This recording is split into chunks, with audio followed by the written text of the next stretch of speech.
ಎಲ್ಲರಿಗೂ ನಮಸ್ಕಾರ. ನವ ದಿಕ್ಸೂಚಿ ಅಕಾಡೆಮಿಗೆ ಸ್ವಾಗತ ಸುಸ್ವಾಗತ. ಈ ಹಿಂದೆ ನಾವು ಆಲ್ರೆಡಿ ಕರ್ನಾಟಕ ಕನ್ನಡ ರಾಜ್ಯ ಅಥವಾ ಕರ್ನಾಟಕ ರಾಜ್ಯ ಕನ್ನಡ ಭಾಷೆಯ ಇತಿಹಾಸವನ್ನು ಕುರಿತು ಚರ್ಚೆಯನ್ನು ಮಾಡಿದ್ದು, ಒಂದಷ್ಟು ಮಾಹಿತಿಯನ್ನು ಎಕ್ಸಾಮ್ ದೃಷ್ಟಿಯಿಂದ ತಿಳಿತಾ ಹೋಗಿತ್ತು. ಹಾಗೆ ಕರ್ನಾಟಕ ಇತಿಹಾಸವನ್ನು ಓದುವಂತಹ ಸಂದರ್ಭದಲ್ಲಿ ನಮಗೆ ಬಹಳ ಮುಖ್ಯವಾಗಿ ಕಂಡುಬರುವಂತಹ ಮೊದಲ ರಾಜಮನೆತನ ಅಂದರೆ ಕದಂಬರ ರಾಜಮನೆತನವನ್ನು ಇಂದಿನ ತರಗತಿಯಲ್ಲಿ ಚರ್ಚೆಯನ್ನು ಮಾಡ್ತಾ ಹೋಗೋಣ. ಇತಿಹಾಸದ ಅಧ್ಯಯನವನ್ನು ಮಾಡಬೇಕಾದ್ರೆ ಅದರಲ್ಲೂ ಕೆಲವೊಂದು ಅಂಶಗಳು ಬಹಳ ಮುಖ್ಯವಾಗಿ ಕಂಡುಬರುವಂಥದ್ದು. ಈಗ ಕದಂಬರ ರಾಜಮನೆತನವನ್ನು ಅಥವಾ ಕದಂಬರ ಇತಿಹಾಸವನ್ನು ತಿಳ್ಕೊಬೇಕಾದ್ರೆ ನಮಗೆ ಒಂದು ಶಾಸನವೇ ಹೇಳಿಬಿಡುತ್ತೆ. ಏನಪ್ಪ ಅದು ಅಂದರೆ, ಕಪ್ಪೆ ಅರಭಟನ ತ್ರಿಪದಿಯ ಸಾಲುಗಳು ಹೇಳುತ್ತವೆ ಏನಂತ: ಸಾಧುಗೆ ಸಾಧು, ಮಾಧುರ್ಯಂಗೆ ಮಾಧುರ್ಯಂ, ಬಾದಿಪ್ಪ ಕಲಿಗೆ ಕಲಿಯುಗ ವಿಪರೀತನ್, ಮಾಧವನೀತನ್ ಪೆರನಲ್ಲ. ಹೀಗೆ ಕನ್ನಡಿಗರು, ಕರ್ನಾಟಕದವರು ಎಷ್ಟು ಪ್ರಮುಖವಾಗಿ ಅವರು ಎಷ್ಟು ಚಂದದ ಅಧಿಕಾರವನ್ನು ಮಾಡಿದ್ದಾರೆ ಅನ್ನೋಂತಹ ಇತಿಹಾಸವನ್ನು ಈ ಮೂಲಗಳು ತಿಳಿಸ್ತಾ ಇರೋದ್ರಿಂದ ನಮ್ಮ ಕದಂಬರ ಸಾಮ್ರಾಜ್ಯವನ್ನು ಕುರಿತು ಒಂದಷ್ಟು ಮಾಹಿತಿಯನ್ನು ತಿಳಿತಾ ಹೋಗೋಣ. ಕದಂಬರ ಕಾಲಘಟ್ಟ ಕ್ರಿಸ್ತಶಕ 345ರಿಂದ 525ರವರೆಗೂ. ಯಾವುದೇ ಇತಿಹಾಸವನ್ನು ತಿಳ್ಕೋಬೇಕಾದ್ರೆ ಪುರಾತನ ಆಧಾರಗಳು ಅನ್ನುವಂಥದ್ದು ಬಹಳ ಮುಖ್ಯವಾಗಿ ಕಂಡುಬರುವಂಥದ್ದು. ಕದಂಬರ ಪುರಾತನ ಇತಿಹಾಸಗಳು ಯಾವುದು ಅಂತಂದರೆ, ರಾಮಾಯಣ ಕಾಲದಲ್ಲಿ ಕಂಡುಬರುವ ಕುಂತಳ ದೇಶ, ಮಹಾಭಾರತದ ಕಾಲದಲ್ಲಿ ಕಂಡುಬರುವ ವೈಜಂತಿಯಂತಹ ಪ್ರದೇಶ, ಟಾಲೆಮಿ ಬರಹದ ಬೈಜಾಂಟಿಯನ್ ಅಂದರೆ ಭೂಗೋಳ ಕೃತಿಯಲ್ಲಿ ಈ ಸಾಮ್ರಾಜ್ಯಗಳನ್ನು ಅಥವಾ ಈ ಸ್ಥಳಗಳ ಮೂಲಗಳನ್ನು ಅಧ್ಯಯನವನ್ನು ಮಾಡ್ತಾ ಹೋಗಿದ್ದಾರೆ. ಈ ಮೂಲಗಳ ಮುಖಾಂತರವೇ ಕದಂಬರು ಯಾವ ಮೂಲದವರು ಅನ್ನುವಂತಹ ಇತಿಹಾಸ ಒಂದಷ್ಟು ಮಟ್ಟಿಗೆ ಸಿಗುವಂಥದ್ದು. ನಂತರದಲ್ಲಿ ನಮಗೆ ತಿಳಿಯುವಂಥದ್ದು ಶಾಸನಗಳ ಮೂಲಕ. ಈ ಶಾಸನಗಳ ಆಧಾರಗಳು ಎಷ್ಟರ ಮಟ್ಟಿಗೆ ಪ್ರಭಾವವನ್ನು ಬೀರುತ್ತೆ ಅನ್ನೋದನ್ನು ನೋಡೋಣ. ಯಾವೆಲ್ಲ ಶಾಸನಗಳು ಕದಂಬರ ಕಾಲಘಟ್ಟದಲ್ಲಿ ಬಂದಿವೆ ಅಂದರೆ, ತಾಳಗುಂದದ ಶಾಸನ, ಇದನ್ನು ಶಾಂತಿವರ್ಮ ಸಂಸ್ಕೃತ ಭಾಷೆಯಲ್ಲಿ ವ್ಯಕ್ತಪಡಿಸಿರುವಂಥದ್ದು. ಅಲ್ಮಿಡಿ ಶಾಸನ ಹಾಸನದಲ್ಲಿರುವಂಥದ್ದು. ಕಾಕುಸ್ಥವರ್ಮ ಕನ್ನಡ ಭಾಷೆಯಲ್ಲಿ ಬರೆದಿರುವಂಥದ್ದು. ಹಲಸಿಯ ಶಾಸನ ಬೆಳಗಾವಿಯಲ್ಲಿದೆ. ಕಾಕುಸ್ಥವರ್ಮ ಕನ್ನಡ ಭಾಷೆಯಲ್ಲಿರುವಂಥದ್ದು. ಚಂದ್ರವಳ್ಳಿ ಶಾಸನ ಚಿತ್ರದುರ್ಗದಲ್ಲಿರುವಂಥದ್ದು. ಮಯೂರ ವರ್ಮ ಇದನ್ನು ಬರೆದಿರುವಂಥದ್ದು. ಇದು ಪ್ರಾಕೃತ ಭಾಷೆಯಲ್ಲಿ ಕಂಡುಬರುವಂಥದ್ದು. ಹೀಗೆ ಈ ಶಾಸನಗಳ ಆಧಾರದಲ್ಲಿ ಎಚ್ ಕೃಷ್ಣಯ್ಯ ಅವರು ಅಲ್ಮಿಡಿ ಶಾಸನವನ್ನು 1936ರಲ್ಲಿ ಪತ್ತೆ ಮಾಡ್ತಾರೆ. ಹಾಗಂತೇಳಿ ಹಾಸನಗೆ ಹೋಗಿ ಹುಡುಕ್ಬೇಡಿ. ಈ ಹಾಸನದಲ್ಲಿ ಈ ಅಲ್ಮಿಡಿ ಶಾಸನ ಇಲ್ಲ. ಬೆಂಗಳೂರು ಪ್ರಾಕೃತ ಇಲಾಖೆಯಲ್ಲಿ ಸಂರಕ್ಷಣೆಯನ್ನು ಹಿತದೃಷ್ಟಿಯಿಂದ ಬೆಂಗಳೂರಿನ ಪ್ರಾಕೃತ ಸಂರಕ್ಷಣಾ ಇಲಾಖೆಯಲ್ಲಿ ಈ ಶಾಸನಗಳು ಈಗ ಕಂಡು ಬರುವಂಥದ್ದು. ಹಾಗಾದರೆ ತಾಳಗುಂದ ಕನ್ನಡ ಶಾಸನದ ಪ್ರಥಮ ಶಾಸನ ಅಂತ ಇತ್ತೀಚೆಗಷ್ಟೇ ಒಂದಷ್ಟು ಮಾಹಿತಿಯನ್ನು ಹೇಳ್ತಾ ಹೋಗ್ತಾ ಇದ್ದಾರೆ. ಸಾಮಾನ್ಯವಾಗಿ ಕ್ರಿಸ್ತಶಕ 370ಕ್ಕೂ ಅಥವಾ 450ಕ್ಕೂ ಮುಂಚೆಯೇ ಹಳೆಯ ಶಾಸನವಾಗಿರುವಂಥದ್ದು. ಇದನ್ನು 2013-14ರಲ್ಲಿ ಸಂಶೋಧಿಸ್ತಾರೆ. ಭಾರತ ಪ್ರಾಕೃತ ಶಾಸ್ತ್ರ ಇಲಾಖೆಯು ಕೂಡ ಇದನ್ನು ಅಧಿಕೃತವಾಗಿ ಕನ್ನಡದ ಪ್ರಥಮ ಶಾಸನ ಅಂತಲೂ ಸಹ ಗೊಳಿಸ್ತಾರೆ. ಆದರೆ ಎಕ್ಸಾಮ್ ದೃಷ್ಟಿಯಲ್ಲಿ ನಾವು ತಾಳಗುಂದ ಶಾಸನವನ್ನು ಪ್ರಥಮ ಶಾಸನ ಅಂತ ಹೇಳೋದಿಕ್ಕೆ ಸಾಧ್ಯ ಇಲ್ಲ. ಕಾರಣ, ಕೆಲವೊಂದು ರಾಜರ ಕಾಲದ ಹಿನ್ನೆಲೆ ಗೊಂದಲ ಇರುವುದರಿಂದ, ಹಾಗೆ ಈ ಶಾಸನದಲ್ಲಿ ಎರಡೇ ಕನ್ನಡದ ಸಾಲುಗಳು ಇರೋದರಿಂದ ಈ ರೀತಿ ಒಂದಷ್ಟು ವರ್ಣನೆಗಳ ಹಿನ್ನೆಲೆಯಲ್ಲಿ ಚಿಂತನೆಯನ್ನು ಮಾಡಿದಾಗ ನಾವು ಇದನ್ನು ಇನ್ನೂ ಕೂಡ ಅಧಿಕೃತಗೊಳಿಸಿಲ್ಲ ಮೊದಲ ಶಾಸನ ಅಂತ. ಆದರೆ ಪ್ರಾಕೃತ ಶಾಸ್ತ್ರ ಇಲಾಖೆಯವರು ಅಧಿಕೃತಗೊಳಿಸಿದ್ದಾರೆ. ಆದರೆ ಎಕ್ಸಾಮ್ ದೃಷ್ಟಿಯಲ್ಲಿ ನಾವು ಇದನ್ನು ಮೊದಲ ಶಾಸನ ಅಂತ ಹೇಳೋದಿಕ್ಕೆ ಸಾಧ್ಯ ಇಲ್ಲ. ಹಾಗೆ ಕದಂಬರ ಸಾಹಿತ್ಯವನ್ನು, ಶಾಸನಗಳು, ಪುರಾತನ ಕಾಲಘಟ್ಟದ ಒಂದಷ್ಟು ಮಾಹಿತಿಯ ಜೊತೆಗೆ ನೆಕ್ಸ್ಟ್ ಬರುವಂಥದ್ದೇ ಸಾಹಿತ್ಯ ಕೃತಿಗಳು. ಇದು ಬಹಳ ಮುಖ್ಯವಾಗಿ ಇರುವಂಥದ್ದು. ಚಂದ್ರರಾಜ ಮದನ ತಿಲಕವನ್ನು, ನಾಗವರ್ಮ ಚಂದ್ರ ಚೂಡಾಮಣಿ ಕೃತಿಯನ್ನು, ಶಾಂತಿನಾಥ ಸುಕುಮಾರ ಚರಿತೆಯನ್ನು, ಎರಡನೇ ಕಾಳಿದಾಸ ಕೌಂತಳೇಶ್ವರ ದೈತ್ಯಗಳನ್ನು. ಈ ಸಾಹಿತ್ಯಗಳು ಬಹಳಷ್ಟು ಕದಂಬರ ಇತಿಹಾಸವನ್ನು ಕುರಿತು ಚರ್ಚೆಯನ್ನು ಮಾಡ್ತಾ ಹೋಗುತ್ತೆ. ಹಾಗೆ ಈ ಚರ್ಚೆಯನ್ನು ಮಾಡುವಂತಹ ಸಂದರ್ಭದಲ್ಲಿ ಎರಡನೇ ಕಾಳಿದಾಸನನ್ನು ಗುಪ್ತರ ಕಾಲದ ಕಾಳಿದಾಸನನ್ನಾಗಿ ತಿಳ್ಕೊಬೇಡಿ. ಇದು ಕದಂಬರ ಕಾಲಘಟ್ಟದಲ್ಲಿ ಬರುವ ಕೌಂತಳೇಶ್ವರ ಕೃತಿಯಲ್ಲಿ ಕದಂಬರ ಇತಿಹಾಸವನ್ನು ಈ ಚರ್ಚೆ ಮಾಡ್ತಾ ಹೋಗುತ್ತೆ. ನಂತರ ನಮಗೆ ಕದಂಬರ ಇತಿಹಾಸವನ್ನು ತಿಳಿಸುವಂಥದ್ದು 3 ಸಿದ್ಧಾಂತಗಳು. ಅದು ಯಾವುದು ಅಂತ ಅಂದರೆ ದೈವಾಂಶ ಸಿದ್ಧಾಂತ. ಶಿವನು 3ನೇ ಕಣ್ಣನ್ನು ಬಿಟ್ಟಾಗ ಕದಂಬ ವೃಕ್ಷದ ಬಳಿ ಆತ ಶಿವನ ಬಿಂದು ಬಂದು ಬಿದ್ದರಿಂದ ಇದನ್ನು ಏನು ದೈವ ಮೂಲದ ಸಿದ್ಧಾಂತ ಅಂತ ಹೇಳ್ತಾರೆ, ನಾಗ ಸಿದ್ಧಾಂತ ಅಂತಲೂ ಕೂಡ ಹೇಳ್ತಾರೆ, ಹಾಗೆ ಜೈನ ಸಿದ್ಧಾಂತಗಳು ಅಂತಲೂ ಸಹ ಹೇಳ್ತಾರೆ. ಇವರು ಮೂಲತಃ ಕದಂಬರು ವೈದಿಕರಾಗಿದ್ದಾರೆ ಅನ್ನೋದನ್ನು ನಾವು ಗಮನಿಸಬೇಕು. ಬ್ರಾಹ್ಮಣ ಕುಲದವರು ಇವರು ಅನ್ನೋದನ್ನು ಗಮನಿಸ್ತಾ ಹೋಗಬೇಕು. ಹಾಗೆ ಕದಂಬರ ಇತಿಹಾಸವನ್ನು ತಿಳಿಸುವಂತಹ ಮತ್ತೊಂದು ಅಂಶ ಅಂದರೆ ಒಂದಷ್ಟು ಮೂಲಗಳು ಬೇಕಲ್ವಾ. ಆ ಮೂಲಗಳಲ್ಲಿ ನಂದರ ಮೂಲ, ತಮಿಳು ಮೂಲ, ಕನ್ನಡದ ಮೂಲ ಅಂತ ಒಂದಷ್ಟು ಚರ್ಚೆಯನ್ನು ಮಾಡ್ತಾ ಹೋಗ್ತಾರೆ. ಆದರೆ ನಮಗೆ ತಿಳಿಬೇಕಾಗಿರುವಂಥದ್ದು ಸಾಕಷ್ಟು ಇತಿಹಾಸವನ್ನು ಕನ್ನಡ ಸಾಹಿತ್ಯದಲ್ಲೇ ನಾವು ಕಾಣೋದ್ರಿಂದ ಇವರು ಕನ್ನಡಿಗರು ಅನ್ನುವಂತಹ ಹೆಮ್ಮೆಯನ್ನು ನಾವೆಲ್ಲರೂ ಇಟ್ಕೋಬೇಕಾಗಿರುವಂಥದ್ದು. ಕದಂಬರ ಇತಿಹಾಸವನ್ನು ಒಂದಷ್ಟು ಮೂಲ, ಇತಿಹಾಸ, ಸಿದ್ಧಾಂತ, ಕೃತಿ ನಂತರ ಬರುವಂಥದ್ದು ಇಲ್ಲಿ ಕಂಡುಬರುವಂತಹ ರಾಜರು ಯಾರು? ಮೊದಲಿಗೆ ನಾವು ಗಮನಿಸಬೇಕಾಗಿರುವಂಥದ್ದು ಮಯೂರವರ್ಮ. ಕ್ರಿಸ್ತಶಕ 345ರಿಂದ 365 ಕಾಲಘಟ್ಟದಲ್ಲಿ ಈತನ ತಾತ ವೀರಶರ್ಮ, ತಂದೆ ಬಂಧುಶೇನ, ಮಯೂರ ಶರ್ಮನ ಮಯೂರವರ್ಮನಾದ ಕತೆ ಬಹಳ ಮುಖ್ಯವಾಗಿ ಇಂಟ್ರೆಸ್ಟಿಂಗ್ ಆಗಿರುವಂಥದ್ದು. ಪಲ್ಲವರ ಶಿವಸ್ಕಂದ ವರ್ಮನು ಆಗ ತಾನೇ ಶ್ರೀ ಪರ್ವತದಲ್ಲಿ ಅಶ್ವಮೇಧ ಯಾಗವನ್ನು ಮಾಡ್ತಾ ಇರ್ತಾನೆ. ನಮ್ಮ ಮಯೂರವರ್ಮನು ಕೂಡ ಆತ ವೈದಿಕ ಘಟಿಕ ಸ್ಥಾನದಲ್ಲಿರುವಂಥ, ಅಂದರೆ ಬ್ರಾಹ್ಮಣ ಕುಲದವನಾಗಿರೋದ್ರಿಂದ ಕಂಚಿಯಲ್ಲಿರುವಂಥ ಘಟಿಕ ಸ್ಥಾನದಲ್ಲಿರುವ ವೈದಿಕ ಧರ್ಮವನ್ನು ಮತ್ತಷ್ಟು ಹೆಚ್ಚು ಅಧ್ಯಯನವನ್ನು ಮಾಡಬೇಕು ಅನ್ನುವಂತಹ ಹಿನ್ನೆಲೆಯಲ್ಲಿ ಆತ ಅಲ್ಲಿಗೆ ಹೋಗಿರ್ತಾನೆ, ಶ್ರೀ ಪರ್ವತದ ಬಳಿಯಲ್ಲಿ ಹೋಗಿರ್ತಾನೆ. ಅಲ್ಲಿ ಆಲ್ರೆಡಿ ಶಿವಸ್ಕಂದ ಅಶ್ವಮೇಧ ಯಾಗವನ್ನು ಮಾಡುವಂತಹ ಹುಚ್ಚುತನದಲ್ಲಿ ಇರ್ತಾನೆ. ಆ ಸಂದರ್ಭದಲ್ಲಿ ವೈದಿಕನಾಗಿರುವಂತಹ ಮಯೂರವರ್ಮ ತನ್ನ ವಸ್ತ್ರಗಳನ್ನು ಸ್ನಾನ ಮಾಡುವಂಥ ಸಂದರ್ಭದಲ್ಲಿ ಒಣಗಲು ಹರಡಿ ಬಿಟ್ಟು ಬಂದಿರ್ತಾನೆ. ಅದರ ಮೇಲೆ ತನ್ನ ಕುದುರೆ ನಡೆದೊಟ್ಟೋಗಿರುತ್ತೆ. ಇದಕ್ಕಾಗಿ ನಮ್ಮ ಕನ್ನಡಿಗರು ಮೊದಲೇ ಕೇಳಬೇಕೆ, ನ್ಯಾಯವನ್ನು ಕೇಳೋದಕ್ಕೆ ಅಂತ ಹೋಗ್ತಾರೆ. ಈ ಥರ ಮಾಡಿದ್ದು ಸರಿನಾ ನೀವು ಅನ್ನೋದಕ್ಕೆ ನ್ಯಾಯವನ್ನು ಕೇಳುವಂಥ ಸಂದರ್ಭದಲ್ಲಿ ತನ್ನ ತಾತ ವೀರಶರ್ಮನ ಜೊತೆ ಹೋಗಿ ಶಿವಸ್ಕಂದನ ಹತ್ರ ನ್ಯಾಯವನ್ನು ಕೇಳ್ತಾನೆ. ಸಾಮಾನ್ಯ ಬ್ರಾಹ್ಮಣ ಏನು ತಾನೇ ಮಾಡೋದಕ್ಕೆ ಸಾಧ್ಯ?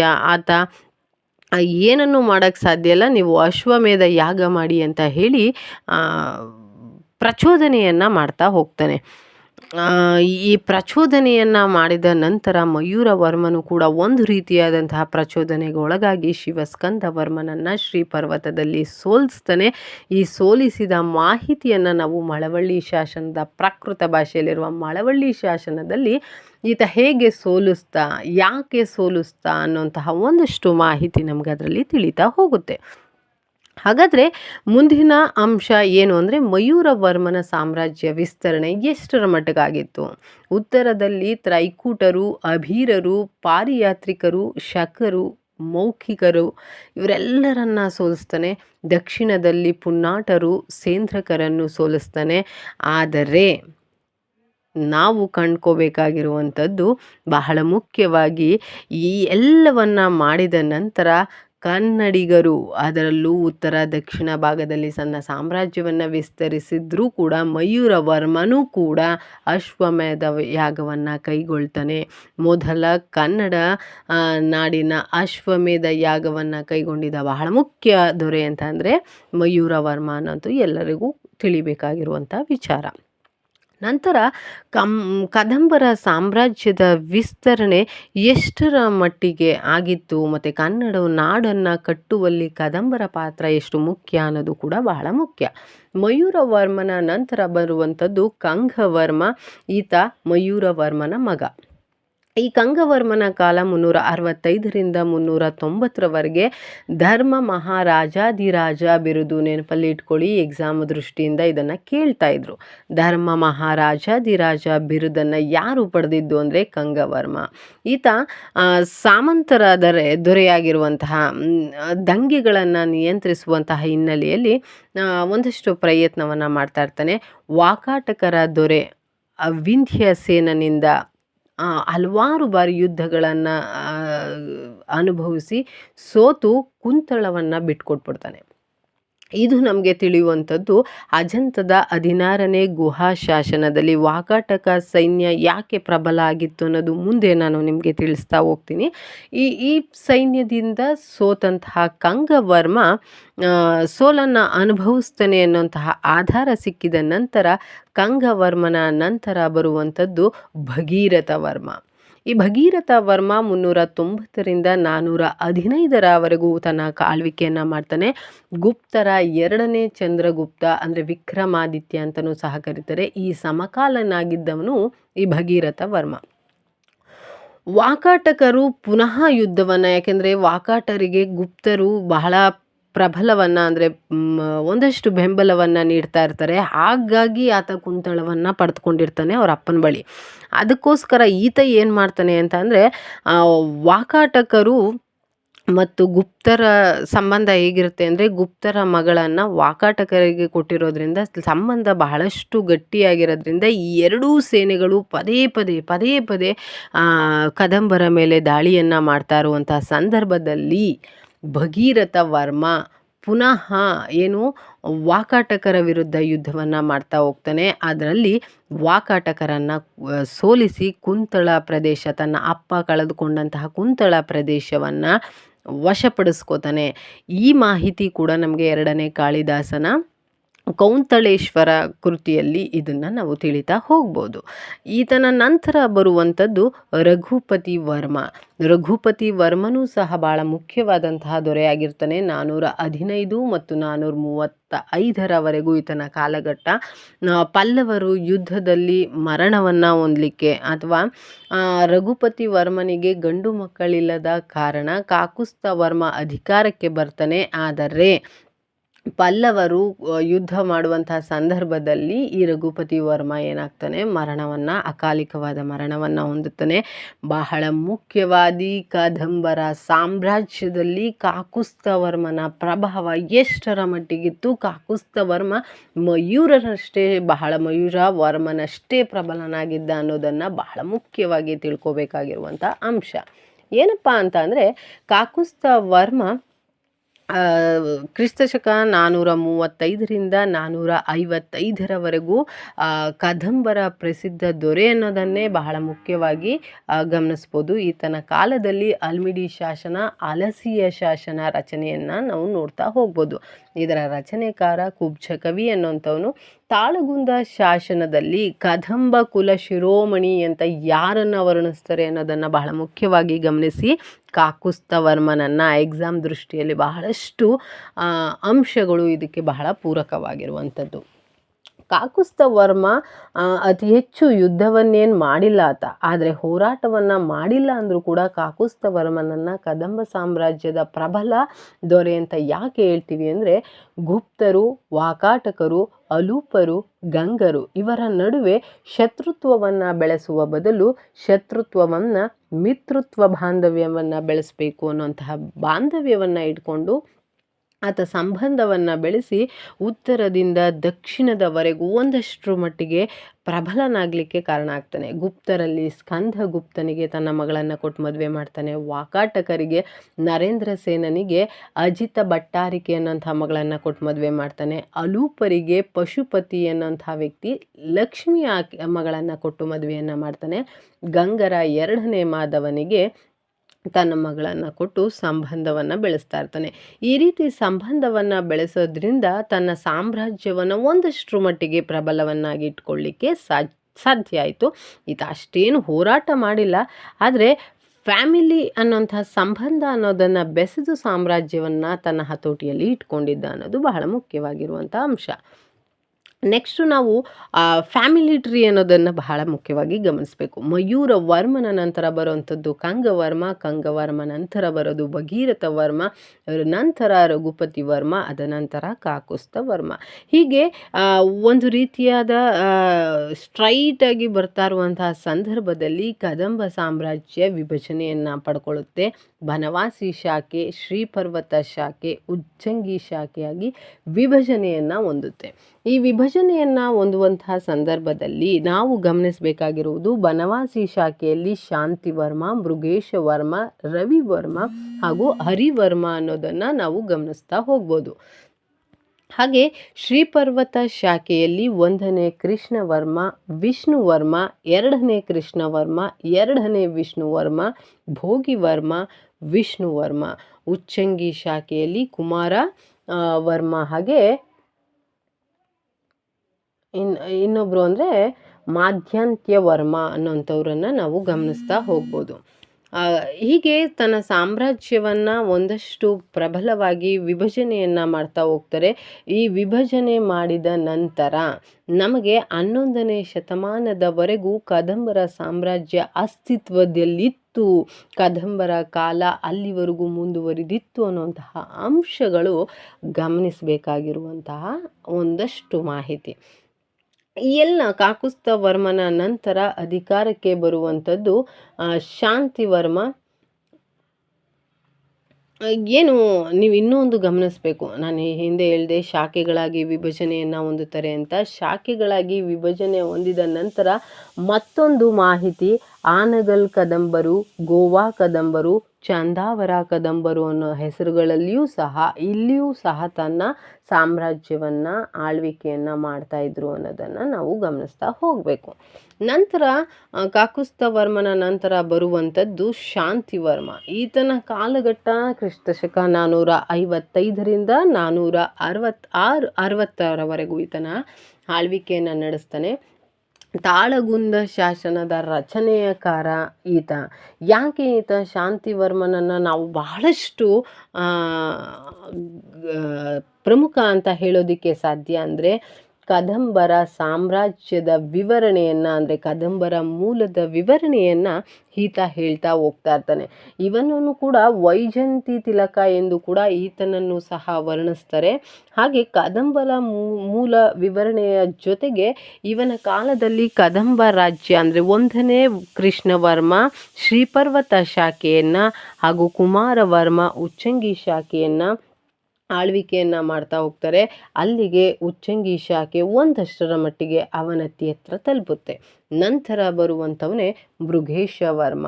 460ರಿಂದ 480ರವರೆಗೂ ಇವನ ಕಾಲಘಟ್ಟ. ಗಂಗರ ವಿಷ್ಣು ಗೋಪನನ್ನು ಸೋಲಿಸಿದ ಮಹಾನ್ ರಾಜಾದಿರಾಜ ಅಂದರೆ ಮೃಗೇಶ ಶರ್ಮವರ್ಮ. ಗಂಗರು ಮತ್ತು ಗುಪ್ತರ ನಡುವೆ ಹೋರಾಟವನ್ನು ಕದಂಬರ ಈ ಮೃಗೇಶವರ್ಮನ ಅಧಿಕಾರ ಇದೆಯಲ್ಲ, ಈತನ ಆರ್ಭಟ ಇದೆಯಲ್ಲ, ಈ ಆರ್ಭಟವನ್ನು ಗಂಗರು ತಡೆಯಲಾರದೆ ತನ್ನ ರಾಜಧಾನಿಯನ್ನು ಕೋಲಾರಕ್ಕೆ ಅಂದರೆ ಕೋಲಾರದಿಂದ ತಲಕಾಡಿನವರೆಗೆ ಬದಲಾಯಿಸ್ಕೊಂಡಂತಹದ್ದು ಈತನ ಕಾಲಘಟ್ಟದಲ್ಲಿ. ನಾವು ಭಾಳ ಮುಖ್ಯವಾಗಿ ಗಮನಿಸಬೇಕಾಗಿರೋದು, ಗಂಗರ ರಾಜಧಾನಿಯನ್ನು ಬದಲಾವಣೆಯನ್ನು ಮಾಡಿದಂತಹ ಏಕೈಕ ವ್ಯಕ್ತಿ ಅಂತಂದರೆ ಮೃಗೇಶ ಶರ್ಮ. ಈತ ಪಲ್ಲವನ 3ನೇ ಸ್ಕಂದವರ್ಮನನ್ನು ಸಹ ಸೋಲಿಸ್ತಾನೆ. ಕೆ ವಂಶದ ಪ್ರಭಾವತಿಯನ್ನು ಈತ ಮದುವೆಯನ್ನು ಹಾಕ್ತಾನೆ. ಹೀಗೆ ಪಲ್ಲವರನ್ನು ನಿರ್ಮಾಣ ಆಗ್ತಾನೆ ಆಗ್ತಾ ಇರುತ್ತೆ. ಹಾಗೆ ಗುಪ್ತರು ಆಳ್ವಿಕೆ ಮತ್ತು ಗಂಗರ ನಡುವಿನ ಇವರಿಬ್ಬರ ದಾಳಿಯನ್ನು ಸಹ ಕದಂಬರ ಮೇಲೆ ಒಂದರ ಮೇಲೊಂದು ಏರ್ತಾ ಇರ್ತಾರೆ. ಈ ಸಂದರ್ಭದಲ್ಲಿ ತನ್ನ ಪ್ರಭಾವವನ್ನು ಬೀರಿ ಬಹಳಷ್ಟು ಪ್ರಮುಖವಾಗಿ ಅಧಿಕಾರವನ್ನು ನಡೆಸ್ತಾನೆ. ಈತ ಜೈನ ಧರ್ಮಕ್ಕೆ ಪ್ರೋತ್ಸಾಹವನ್ನು ನೀಡ್ತಾ ಇರ್ತಾನೆ. ಹಾಗೆ ಇವನನ್ನು ಪರಮ ಬ್ರಾಹ್ಮಣ ಅಂತಲೂ ಸಹ ವರ್ಣಿಸ್ತಾರೆ. ಅಲಸಿಯ ದೇವಾಲಯವನ್ನು ನಿರ್ಮಿಸಿದಂತಹ ವ್ಯಕ್ತಿ ಈತ ಅನ್ನೋದನ್ನು ಗಮನಿಸಬೇಕು. ನೆಕ್ಸ್ಟ್ ಬರುವಂಥವನು ಮಾಧಾಂತೃವರ್ಮ ಅನ್ನೋಂಥವನು. ಮಾಧಾಂತೃವರ್ಮ ಕ್ರಿಸ್ತಶಕ 480ರಿಂದ 485ರವರೆಗೆ ಈತನ ಕಾಲಘಟ್ಟ. ಉಚ್ಚಂಗಿ ಶಾಖೆ ಒಂದಷ್ಟರ ಮಟ್ಟಿಗೆ ಅವನತಿಯನ್ನು ಹೊಂದಲಿಕ್ಕೆ ಈತನ ಪ್ರಭಾವ ಭಾಳ ಮುಖ್ಯ ಅನಿಸುತ್ತೆ. ಯಾಕೆಂದರೆ ಉಚ್ಚಂಗಿ ಶಾಖೆಯಲ್ಲಿರುವಂತಹ ರವಿವರ್ಮ ಅಪ್ರಾಪ್ತನಾಗಿರ್ತಾನೆ. ಯಾಕೆಂದರೆ ಮೃಗೇಶನ ಮಗ ರವಿವರ್ಮ ಆತ ಇನ್ನೂ ಕೂಡ ಅಂದರೆ ಮೃಗೇಶವರ್ಮ ಮರಣ ಹೊಂದಿದ ನಂತರ ಬನವಾಸಿ ಶಾಖೆಯಲ್ಲಿ ರಾಜನಾಗಿದ್ದಂಥವನು ಮಾಧಾಂತೃವರ್ಮ. ಈತ ಉಚ್ಚಂಗಿಯಲ್ಲಿ ರವಿವರ್ಮ ಇನ್ನೂ ಕೂಡ ಅಪ್ರಾಪ್ತನಾಗಿರೋದ್ರಿಂದ ಆತನ ಅಧಿಕಾರದಲ್ಲಿ ಬನವಾಸಿಯ ಪ್ರದೇಶ ಏನಾಗುತ್ತೆ ಅಂತಂದರೆ ಒಂದಷ್ಟರ ಮಟ್ಟಿಗೆ ಪ್ರಭಾವವನ್ನು ಮಾಡ್ಕೊಳ್ಳಿಕ್ಕೋಸ್ಕರ ಉಚ್ಚಂಗಿ ಪ್ರಾಂತ್ಯವನ್ನು ಮುಚ್ಚಿ ಹೋಗುತ್ತೆ. ಏನು ನಾವು ಹೇಳ್ತಾ ಇದ್ದೀವಿ, ಮಾಧಾಂತೃವರ್ಮ ರವಿವರ್ಮ ಇವರಿಬ್ಬರ ಸಮ್ಮುಖದಲ್ಲಿ ಆಳ್ವಿಕೆಯನ್ನು ನಡೆಸುವಂಥ ಸಂದರ್ಭದಲ್ಲಿ ಉಚ್ಚಂಗಿ ಶಾಖೆ ಅನ್ನುವಂಥದ್ದು ಮುಚ್ಚಿ ಹೋಗುತ್ತೆ ಅನ್ನೋದನ್ನು ನಾವು ಗಮನಿಸಬೇಕಾಗಿರುವಂಥದ್ದು. ನೆಕ್ಸ್ಟ್ ಬನವಾಸಿಗೆ ಬರ್ತಾರೆ. ಈ ರವಿವರ್ಮ ಕಂಡು ಬರುವಂಥದ್ದು ಈತ ಅಂದರೆ ನಾನು ಹಿಂದೆ ಹೇಳಿದೆ, ಮೃಗೇಶನ ವರ್ಮನ ಮಗ ಈತ ಒಂದಷ್ಟು ಉಚ್ಚಂಗಿ ಪ್ರದೇಶದ ಆಳ್ವಿಕೆಯನ್ನು ಮಾಡೋದಕ್ಕೆ ಈತ ಇನ್ನೂ ಅಪ್ರಾಪ್ತನಾಗಿರೋದ್ರಿಂದ ಯಾರು ಮಾಧಾಂತೃ ವರ್ಮನ ಅಧೀನದಲ್ಲಿ ಆಳ್ವಿಕೆಯನ್ನು ಮಾಡ್ತಾ ಇರ್ತಾನೆ, ಆದರೆ ಉಚ್ಚಂಗಿ ಇವರ ನಡುವಿನ ಹೋರಾಟದಲ್ಲಿ ಕೊನೆಗೊಳ್ಳುತ್ತೆ. ನಾವು ರವಿವರ್ಮನ ಕಾಲಘಟ್ಟದಲ್ಲಿ ಬಹಳ ಮುಖ್ಯವಾಗಿ ಗಮನಿಸಬೇಕಾಗಿರುವಂಥ ಅಂಶ ಏನಪ್ಪ ಅಂದರೆ, ವಿಷ್ಣು ವರ ಶರ್ಮ ಅನ್ನೋಂಥವನನ್ನು ಈತ ಸೋಲಿಸಿರ್ತಾನೆ. ಗಂಗರ ಅವನತಿ ಹಾಗೂ ವಾಕಾಟಕರನ್ನು ಸೋಲಿಸಿದಂಥವನು ಈ ರವಿವರ್ಮ ಅನ್ನೋದು ಕೂಡ ಬಹಳ ಮುಖ್ಯವಾಗಿ ಗಮನಿಸಬೇಕು. ಈತನಿಗೆ ಒಂದಷ್ಟು ಅಧಿಕಾರದ ಪ್ರಾಂತ್ಯದ ಒಂದಷ್ಟು ಮಾಹಿತಿಯನ್ನು ತಿಳಿಸೋದಕ್ಕೋಸ್ಕರ ರಾಜಧಾನಿಗಳನ್ನು ವಿಭಜನೆಯನ್ನು ಮಾಡ್ತಾರೆ. ಅಲಸಿ ಅಂದರೆ ಬೆಳಗಾಂನಲ್ಲಿದೆ, ಉಚ್ಚಂಗಿ ಅಂದರೆ ಬಳ್ಳಾರಿಯಲ್ಲಿದೆ. ಹೀಗೆ ಉಪರಾಜಧಾನಿಗಳನ್ನಾಗಿ ವಿಭಜನೆಯನ್ನು ಮಾಡಿ ತನ್ನ ಅಧಿಕಾರವನ್ನು ಹೇಳ್ತಾ ಇರುವಂಥದ್ದನ್ನು ನಾವು ಗಮನಿಸ್ತಾ ಹೋಗ್ಬೋದು. ಈ ರವಿವರ್ಮನ ನಂತರ ಒಂದಷ್ಟು ಪ್ರಮುಖವಾಗಿ ಕಂಡುಬರುವಂತಹ ಮತ್ತೊಂದು ವ್ಯಕ್ತಿ ಅಂತಂದರೆ ಹರಿವರ್ಮ.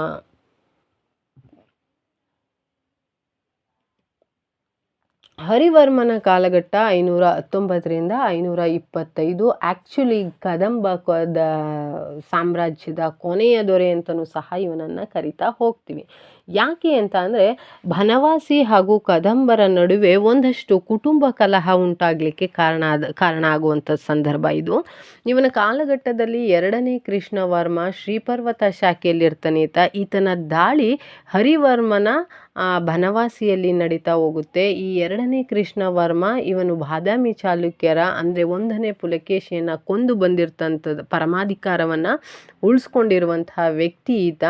ಆದರೆ ಕುಟುಂಬ ಕಲಹದಿಂದಾಗಿ ಹರಿವರ್ಮನನ್ನು ಅಂದರೆ 2ನೇ ಕೃಷ್ಣವರ್ಮನು ಇವನ ಕಾಲದಲ್ಲಿ 2ನೇ ಕೃಷ್ಣವರ್ಮ ಅನ್ನೋಂಥ ದಾಳಿಯಿಂದಾಗಿ ಈತ ಒಂದಷ್ಟು ಮಾಹಿತಿ ಅಂದರೆ ಈತನನ್ನು ಕೊನೆಯ ದೊರೆ ಅಂತಲೂ ಸಹ ಕರಿತೀವಿ. ಈತನ ಅಧಿಕಾರ ಅಷ್ಟೊಂದೇನು ಮುಂದುವರಿಯಲ್ಲ, ಆದರೆ ಕೊನೆಯ ದೊರೆ ಅಂತ ಹೇಳ್ಬೋದು. ನಂತರ ಬರೋದು 2ನೇ ಕೃಷ್ಣವರ್ಮ. ನಾನು ಈಗಾಗಲೇ ಹೇಳಿದೆ, ಕುಟುಂಬದ ಕಲಹದಿಂದಾಗಿ ಹರಿವರ್ಮನನ್ನು ಸೋಲಿಸಿರ್ತಾನೆ. 2ನೇ ವಿಷ್ಣುವರ್ಮನೂ ಸಹ ಗಂಗರು ಮತ್ತು ಕದಂಬರ ಅವನತಿ ಸಂದರ್ಭ ಇದಾಗಿರುತ್ತೆ. 2ನೇ ವಿಷ್ಣುವರ್ಮ ಅಧಿಕಾರದ ಅವಧಿಯಲ್ಲಿ 1ನೇ ಕೀರ್ತಿವರ್ಮನನ್ನು ಸೋಲಿಸಿರ್ತಾನೆ ಈತ. ಮತ್ತು ಒಂದಷ್ಟು ಏನಂದರೆ ಗಂಗರು ಮತ್ತು ಕದಂಬರ ಅವನತಿಯ ಸಂದರ್ಭ ಈತ ಬಾದಾಮಿಯ ಚಾಲುಕ್ಯ ಅಂದರೆ 1ನೇ ಪುಲಕೇಶಿ ಅನ್ನೋಂಥವನು ಒಂದಷ್ಟರ ಮಟ್ಟಿಗೆ ಪ್ರಭಾವವನ್ನು ಬೀರೋದಕ್ಕೆ ಸಾಧ್ಯ ಆಗುವಂಥದ್ದನ್ನು ನಾವು ಗಮನಿಸ್ತಾ ಹೋಗ್ಬೋದು. ಆದರೆ 345ರಿಂದ 11ರವರೆಗೂ ಕೂಡ ಕಲ್ಯಾಣಿ ಚಾಲುಕ್ಯರ ಅಂದರೆ ತೈಲಪ್ಪನ ಅಧಿಕಾರದಲ್ಲಿ ಆಳ್ವಿಕೆಯನ್ನು ಮಾಡ್ತಾ ಇರ್ತಾರೆ ಅನ್ನೋದನ್ನು ಸಹ ನಾವು ಗಮನಿಸ್ತಾ ಹೋಗಬೇಕಾಗತ್ತೆ. ನೆಕ್ಸ್ಟು ಆನಗಲ್ ಕದಂಬರು ಅಂದರೆ ಚಟ್ಟಯ್ಯ ದೇವ, ಗೋವಾ ಕದಂಬರು ಅಂದರೆ ಜಯಂತ, ಚಾಂದಾವರ ಕದಂಬರು ಅಂದರೆ ಇವರೆಲ್ಲ ಶಾಖೆಗಳು ಕಲ್ಯಾಣಿ ಚಾಲುಕ್ಯರ ಅಧೀನದಲ್ಲಿರುತ್ತೆ. ಆದರೆ ಅವರ ಅಧಿಕಾರದ ಅಡಿಯಲ್ಲಿ ಕದಂಬರ ಸಾಮ್ರಾಜ್ಯ ಇತ್ತು. 11ನೇ ಶತಮಾನದವರೆಗೂ ಕೂಡ ಇವರ ಸಾಮ್ರಾಜ್ಯ ಅಸ್ತಿತ್ವದಲ್ಲಿ ಇತ್ತು ಅನ್ನೋದನ್ನು ನಾವು ಗಮನಿಸ್ತಾ ಹೋಗಬೇಕಾಗತ್ತೆ. ಹಾಗಾದರೆ ಈ ಕದಂಬರ ಸಾಮ್ರಾಜ್ಯದಲ್ಲಿ ಆರ್ಥಿಕ ವ್ಯವಸ್ಥೆಯ ಡೆವಲಪ್ಮೆಂಟ್ ಎಷ್ಟರ ಮಟ್ಟಿಗೆ ಇತ್ತು ಅನ್ನೋದು ಬಹಳ ಮುಖ್ಯವಾದಂತಹ ಅಂಶ. ಇನ್ನೊಂದು, ಕರ್ನಾಟಕದಲ್ಲಿ ಶರ್ಮ ವರ್ಮನಾಗುವಂತಹ ಕಾಲ ನಮ್ಮ ಕನ್ನಡಿಗರದ್ದು ಎಷ್ಟು ಪ್ರಬಲವಾಗಿದ್ರು ಅನ್ನೋದನ್ನು ನಾವು ಗಮನಿಸ್ತಾ ಹೋಗ್ಬೋದು. ಏನಪ್ಪ ಅಂತಂದರೆ, ಕದಂಬರ ಆಡಳಿತದ ಅವಧಿಯಲ್ಲಿ ಒಂದಷ್ಟು ಬದಲಾವಣೆಗಳನ್ನು ನಾವು ನೋಡ್ತಾ ಹೋಗ್ಬೋದು. ರಾಜ್ಯಗಳನ್ನು ರಾಜರು ಆಳ್ವಿಕೆಯನ್ನು ಮಾಡ್ತಾ ಇರ್ತಾರೆ, ಪ್ರಾಂತ್ಯಗಳನ್ನು ರಾಜಕುಮಾರರು ಅಧಿಕಾರಿಗಳು ಆಳ್ವಿಕೆಯನ್ನು ಮಾಡ್ತಾ ಇರ್ತಾರೆ, ನಾಡು ಅನ್ನುವಂಥದ್ದನ್ನು ಅಧಿಕಾರಿಗಳು ಆಳ್ವಿಕೆಯನ್ನು ಮಾಡ್ತಾ ಇರ್ತಾರೆ, ಕಂಪನ ಅಂದರೆ ಮನ್ನೇಯರು ಮಾಡ್ತಾ ಇರ್ತಾರೆ, ಗ್ರಾಮ ಅನ್ನೋದನ್ನು ಗ್ರಾಮೀಣಿಕ ಅಥವಾ ಗ್ರಾಮೀಣಿ ಅನ್ನೋಂಥವ್ರು ಅಧಿಕಾರವನ್ನು ಮಾಡ್ತಾ ಇರುವಂಥದ್ದು. ಈ ಕದಂಬರ ಸಾಮ್ರಾಜ್ಯ ಅಥವಾ ಪ್ರಾಂತ್ಯಗಳು ಅನ್ನೋದನ್ನು 4 ಗುರುತಿಸ್ತೀವಿ: ಶ್ರೀಪರ್ವತ, ಹಲಸಿ, ಉಚ್ಚಂಗಿ, ಬನವಾಸಿ. ಈ 4 ಪ್ರಾಂತ್ಯಗಳನ್ನು ಬಹಳ ಮುಖ್ಯವಾದ ಪ್ರಾಂತ್ಯಗಳು ಅಂತಲೂ ಸಹ ಗುರುತಿಸ್ತಾರೆ. ಮತ್ತು ಕದಂಬರ ಸಾಮ್ರಾಜ್ಯದ ವಿಸ್ತರಣೆಯಲ್ಲಿ ಈ 4 ಪ್ರಾಂತ್ಯಗಳು ಬಹಳ ಮುಖ್ಯವಾಗಿ ಪ್ರಭಾವವನ್ನು ಬೀರ್ತಾ ಹೋಗುತ್ತೆ. ನಂತರ ಕದಂಬರ ಆಡಳಿತ ಹೇಗಿರುತ್ತೋ ಅಂದರೆ, ರಾಜ್ಯಾಡಳಿತದಲ್ಲಿ ಮಂತ್ರಿಮಂಡಲದ ರಚನೆಯನ್ನು ನೇಮಕ ಮಾಡುವಲ್ಲಿ ಕದಂಬ ಸಾಮ್ರಾಜ್ಯ ಬಹಳ ಮುಖ್ಯ ಆಗಿರುತ್ತೆ. 5 ಮಂತ್ರಿಮಂಡಲವನ್ನು ಇವರ ಕಾಲಘಟ್ಟದಲ್ಲಿ ಮಾಡ್ತಾ ಹೋಗ್ತಾರೆ. ಯಾದೆಲ್ಲ ಅಂತಂದರೆ, ಪ್ರಧಾನ ಅನ್ನೋದನ್ನು ಪ್ರಧಾನಮಂತ್ರಿ, ಮನೆವೇರ್ಗಡೆ ಅಂತ ಅಂದರೆ ಪಾರುಪತ್ಯಗಾರರು ಅಂದರೆ ಅರಮನೆಯಲ್ಲಿ ನೋಡ್ಕೊಳ್ಳೋವಂಥವ್ರು ಇದು ಮಾಡ್ತಾ ಇರ್ತಾರೆ. ತಂತ್ರಪಾಲ ಅಂದರೆ ವಿದೇಶಾಂಗ ವ್ಯವಹಾರ, ಪ್ರಮುಖ ಪಾಲ ಅಂದರೆ ತಾಂಬೂಲ ಪಾರುಪತ್ಯಗಾರ, ಸಭಾ ಕಾರ್ಯ ಸಚಿವ ಅಂದರೆ ಕಾರ್ಯದರ್ಶಿ. ಈ 5 ಮಂತ್ರಿಮಂಡಲಗಳು ಇವರ ಸಲಹೆಯ ಮೇರೆಗೆ ಆರ್ಥಿಕ ವ್ಯವಸ್ಥೆಯನ್ನು ಒಂದಷ್ಟು ಮಟ್ಟಿಗೆ ಡೆವಲಪ್ಮೆಂಟ್ ಮಾಡಲಿಕ್ಕೆ ಮತ್ತು ಆರ್ಥಿಕ ವ್ಯವಸ್ಥೆಯನ್ನು ಮತ್ತಷ್ಟು ಅಭಿವೃದ್ಧಿಗೊಳಿಸಲಿಕ್ಕೆ ಸಾಧ್ಯ ಆಗ್ತಾ ಹೋಗುತ್ತೆ. ಹಾಗಾದರೆ ಕದಂಬ ಸಾಮ್ರಾಜ್ಯಕ್ಕೆ ಆದಾಯದ ಮೂಲ ಎಲ್ಲಿಂದ ಬರ್ತಾ ಇದೆ ಅಂದರೆ, ಉತ್ಪನ್ನ ಎಲ್ಲಿ ಬರ್ತಾ ಇದೆ ಅಂದರೆ ಕಂದಾಯದ ಮೂಲಕ. 1/6 ಭಾಗ ಏನು ಅಂದರೆ ಭೂಕಂದಾಯದ ಪದ್ಧತಿಯ ಮುಖಾಂತರವೇ ತನ್ನ ಅಭಿವೃದ್ಧಿಯನ್ನು ಪಡಿಸ್ತಾ ಹೀಗೆ ಕದಂಬರು ಭೂಕಂದಾಯದ ಪದ್ಧತಿ ಅಂದರೆ 3 ರೀತಿಗಳನ್ನು ಇಟ್ಕೊಂಡಿರ್ತಾರೆ. ಸರ್ವನ, ಮಸ್ಕ, ತ್ರಿಭೋಗ, ತಾಳವೃತ್ತಿ ಅಂದರೆ ಪೇರ್ಚಕ, ಹೊರೆಗಳ ತೆರಿಗೆಯನ್ನು, ಬಿಲ್ಕೊಡೆ ಅಂದರೆ ವ್ಯಾಪಾರಿ ತೆರಿಗೆಯನ್ನು, ಕಿರುಕುಳ ಅಂದರೆ ಸಾಗಾಣಿಕಾ ತೆರಿಗೆಗಳನ್ನು. ಬಹಳ ಮುಖ್ಯವಾಗಿ ಕದಂಬರ ಕಾಲದಲ್ಲಿ ನಾವು ನೋಡಬೇಕಾಗಿರುವಂಥದ್ದು ಚಿನ್ನದ ನಾಣ್ಯಗಳನ್ನು ಮೊದಲಿಗೆ ಪ್ರಭಾವಕ್ಕೆ ಅಂದರೆ ತಂದಂಥವರು ಕದಂಬರು. ಪದ್ಮ ಟಂಕ ಅನ್ನುವಂಥ ಚಿನ್ನದ ನಾಣ್ಯಗಳನ್ನು, ಪಣ ಮತ್ತು ಗದ್ಯಾಣ ಅನ್ನುವಂತಹ ನಾಣ್ಯಗಳನ್ನು ಮುಖಾಂತರ ಇವರು ಆಡಳಿತದ ಆರ್ಥಿಕ ವ್ಯವಸ್ಥೆಯನ್ನು ಮುಂದುವರಿಸ್ತಾ ಹೋಗ್ತಾರೆ. ನೆಕ್ಸ್ಟು ನಾವು ಕದಂಬರ ಕಾಲದಲ್ಲಿ ಬಹಳ ಮುಖ್ಯವಾಗಿ ಗಮನಿಸಬೇಕಾಗಿರುವಂಥದ್ದು ಶಿಕ್ಷಣ ಪದ್ಧತಿ. ಏನು ಶಿಕ್ಷಣ ಪದ್ಧತಿಗೆ ಕದಂಬರ ಕೊಡುಗೆ ಏನಪ್ಪ ಅಂತಂದರೆ, ಇವರ ಕಾಲಘಟ್ಟದಲ್ಲಿ ಗುರುಕುಲ ಶಿಕ್ಷಣ ಪದ್ಧತಿ ಬಹಳ ಮುಖ್ಯವಾಗಿ ಇರುವಂಥದ್ದು. ಅಗ್ರಹಾರಗಳು ಅಂದರೆ ಶಿಕ್ಷಣ ನೀಡುವಂಥದ್ದು. ಅದರಲ್ಲಿ 3 ಅಗ್ರಹಾರಗಳನ್ನು ಬಹಳ ಮುಖ್ಯವಾಗಿ ನಾವು ಗಮನಿಸ್ತಾ ಹೋಗಬೇಕು. ಬಳ್ಳಿಗಾವೆ, ತಾಳಗುಂದ, ಬನವಾಸಿಯ ಪ್ರಮುಖವಾಗಿ ಅಗ್ರಹಾರಗಳನ್ನಾಗಿ ಮಾಡಿ ಗುರುಕುಲ ಪದ್ಧತಿಯ ಮುಖಾಂತರ ಶಿಕ್ಷಣವನ್ನು ನೀಡ್ತಾ ಇರುವಂಥದ್ದನ್ನು ನಾವು ಗಮನಿಸ್ತಾ ಹೋಗ್ತೀವಿ. ನಂತರ ಬಹಳ ಮುಖ್ಯವಾಗಿ ನಾವು ಗಮನಿಸಬೇಕಾಗಿರುವಂಥದ್ದು ನಮ್ಮ ಕನ್ನಡಿಗರ ಹೆಮ್ಮೆಗೆ ಮತ್ತೊಂದು ವಿಚಾರ ಏನಪ್ಪ ಅಂದರೆ ಗೆರಿಲ್ಲಾ ತಂತ್ರಗಳು. ಗೆರಿಲ್ಲಾ ಯುದ್ಧದಲ್ಲಿ ಹಲವಾರು ತಂತ್ರಗಳನ್ನು ನಮ್ಮ ಕದಂಬರು ಸಹ ತಮ್ಮ ಆಡಳಿತಾವಧಿಯಲ್ಲಿ ಕೂಟ ಯುದ್ಧದ ಕಲಿಕೆಯನ್ನು ಮಾಡ್ತಾಯಿದ್ರು. ಈ ಕೂಟ ಯುದ್ಧದ ಕಲಿಕೆಯಲ್ಲಿ ಗೆರಿಲ್ಲಾ ತಂತ್ರಗಳನ್ನು ಬಳಸ್ತಾ ಇದ್ರು ಅನ್ನೋದನ್ನು ಬಹಳ ಮುಖ್ಯವಾಗಿ ಗಮನಿಸಬೇಕಾಗಿರುವಂಥದ್ದು. ಹಾಗೆ ವಿದೇಶಿಗನಾಗಿರುವಂತಹ ಯುಯಾನ್ ತ್ಸಾಂಗ್ ಅನ್ನಂಥವರು ಕೂಡ ಭೇಟಿಯನ್ನು ಕದಂಬರ ಕಾಲಘಟ್ಟದಲ್ಲಿ ನೀಡ್ತಾರೆ. ಆದರೆ ಯಾರ ಸಾಮ್ರಾಜ್ಯದಲ್ಲಿ ಅನ್ನೋದನ್ನು, ಯಾವ ರಾಜರ ಅಧಿಕಾರದಲ್ಲಿ ಬರ್ತಾರೆ ಅನ್ನೋದನ್ನು ನೀವು ನಮಗೆ ತಿಳಿಸ್ತಾ ಹೋಗಿ. ನಂತರ ಕದಂಬರ ದೇವಾಲಯಗಳು ಬಹಳ ಮುಖ್ಯವಾಗಿ ಅಂದರೆ ಬನವಾಸಿಯ ಮಧುಕೇಶ್ವರ, ಅಲಸಿಯ ಕಲ್ಲೇಶ್ವರ, ತಾಳಗುಂದದ ಪ್ರಣವೇಶ್ವರ, ದೊಡ್ಡ ಗದ್ದವಳ್ಳಿಯಲ್ಲಿ ಲಕ್ಷ್ಮೀನಾರಾಯಣ, ದೇವಗಾಂವ್ ಅಲ್ಲಿ ಕಮಲನಾರಾಯಣ. ಕರ್ನಾಟಕ ವಾಸ್ತುಶಿಲ್ಪ ಕಲೆಗಳಲ್ಲಿ ಪ್ರಥಮವಾಗಿ ತಳಹದಿಯನ್ನು ಹಾಕ್ತಂಥವ್ರು. ಅದರಲ್ಲೂ ತಾಳಗುಂದದ ಪ್ರಣವೇಶ್ವರ ಅನ್ನೋಂತಹ ಮೂಲ ಇದೆಯಲ್ಲ, ಇವರ ದೇವಾಲಯಗಳ ಕೆತ್ತನೆಯ ಕಲ್ಪನೆ ಅಥವಾ ಇವರಲ್ಲಿ ವಾಸ್ತುಶಿಲ್ಪದ ಕಲ್ಪನೆಯ ಪ್ರಭಾವ, ಇದರ ಮೂಲವೇ ತಾಳಗುಂದದ ಪ್ರಣವೇಶ್ವರ ಅನ್ನೋಂಥದ್ದು. ಇದು ಶಿಕಾರಿಪುರದಲ್ಲಿಯೇ ಇತ್ತು ಅನ್ನೋದನ್ನು ಬಹಳ ಮುಖ್ಯವಾಗಿ ಗಮನಿಸ್ತಾ ಹೋಗಿ. ಹಾಗೆ ಕದಂಬರು ನಮ್ಮ ಕನ್ನಡಿಗರು ಅನ್ನುವಂತಹ ಹೆಮ್ಮೆಯ ವಿಚಾರಗಳನ್ನು ನಾವು ಹೇಳ್ತಾ ಹೋಗುವಂಥದ್ದು.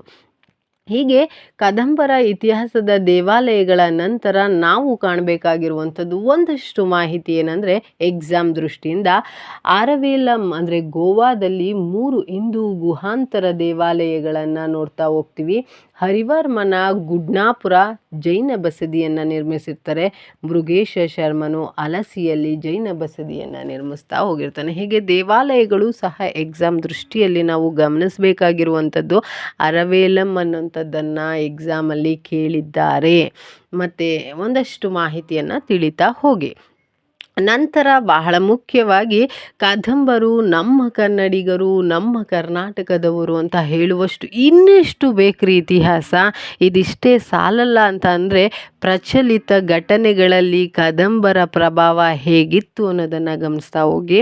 ಕದಂಬರ ನೆನಪಿನಲ್ಲಿ ಡಾಕ್ಟರ್ ರಾಜ್ಕುಮಾರ್ ಅಭಿನಯಿಸಿದ ಕನ್ನಡದ ಚಲನಚಿತ್ರ ಮಯೂರ ಅನ್ನುವಂಥದ್ದು ಬಹಳ ಮುಖ್ಯವಾಗಿ ಇರುವಂಥದ್ದು. ನೀವು ಎಲ್ಲರೂ ಸಹ ನೋಡಿದ್ದೀರಾ ಅನ್ನೋ ಭಾವನೆಯನ್ನು ಇಟ್ಕೊಂಡಿದ್ದೇನೆ. ನಂತರ ಕದಂಬರ ನೆನಪಿನಲ್ಲಿ ಕರ್ನಾಟಕ ಪ್ರತಿ ವರ್ಷದಲ್ಲಿಯೂ ಕೂಡ ಬನವಾಸಿಯಲ್ಲಿ ಕದಂಬೋತ್ಸವವನ್ನು ನಡೆಸ್ತಾ ಹೋಗ್ತಾರೆ. ಬಹಳ ಮುಖ್ಯವಾಗಿ ಮತ್ತೊಂದು ಅಂಶ, ಭಾರತದ ನೌಕಾನೆಲೆ 2005ರಲ್ಲಿ ಭಾರತದ ನೌಕಾನೆಲೆ 2005ರಲ್ಲಿ ಕಾರವಾರದಲ್ಲಿ INS ಕದಂಬ ಅಂತ ಅದಕ್ಕೆ ಹೆಸರನ್ನು ಇಡ್ತಾರೆ. ಇದಿಷ್ಟು ಕದಂಬ ಸಾಮ್ರಾಜ್ಯದ ಕರ್ನಾಟಕದ ಇತಿಹಾಸದಲ್ಲಿ ಕದಂಬರ ಪ್ರಭಾವ, ನಮ್ಮ ಕನ್ನಡಿಗರ ಕದಂಬರು ಅನ್ನುವಂತಹ ಹೆಮ್ಮೆಯ ವಿಚಾರಗಳನ್ನು ಇಷ್ಟೊತ್ತು ನಿಮ್ಮ ಜೊತೆ ಶೇರನ್ನು ಮಾಡ್ಕೊಂಡಿದ್ದೀನಿ. ಪ್ರತಿಯೊಬ್ಬರಿಗೂ ಒಂದಷ್ಟು ಮಾಹಿತಿ ನಿಮಗೆ ಅನುಕೂಲವಾಗಿದೆ ಅನ್ನೋದನ್ನು ನಾನು ಗಮನಿಸ್ತಾ ದಿಕ್ಸೂಚಿ ಅಕಾಡೆಮಿಗೆ ಮತ್ತೊಮ್ಮೆ ಬೆಂಬಲವನ್ನು, ಪ್ರೋತ್ಸಾಹವನ್ನು ನೀಡುವ ಮೂಲಕ ಮತ್ತಷ್ಟು ತರಗತಿಯನ್ನು ಮಾಡಲಿಕ್ಕೆ ಪ್ರೋತ್ಸಾಹಗಳನ್ನು ಕೊಡಿ ಅಂತ ಹೇಳ್ತಾ ನನ್ನ ಇವತ್ತಿನ ತರಗತಿಯನ್ನು ಮುಗಿಸ್ತಾ ಇದ್ದೀನಿ. ಮುಂದಿನ ತರಗತಿಯಲ್ಲಿ ಮತ್ತೊಂದು ರಾಜಮನೆತನವನ್ನು ವಿಸ್ತರಣೆಯನ್ನು ಮಾಡ್ತೀನಿ. ದಯಮಾಡಿ ಎಲ್ಲರೂ ಕಾತುರದಿಂದ ನವದಿಕ್ಸೂಚಿ ಅಕಾಡೆಮಿಯನ್ನು ಒಂದಷ್ಟು ಮಾಹಿತಿಗಳನ್ನು ನೀಡುವಲ್ಲಿ ಬಹಳಷ್ಟು ಪ್ರಮುಖ ಆಗಿದೆ ಅನ್ನೋದನ್ನು ಗಮನಿಸಿ. ಧನ್ಯವಾದಗಳು.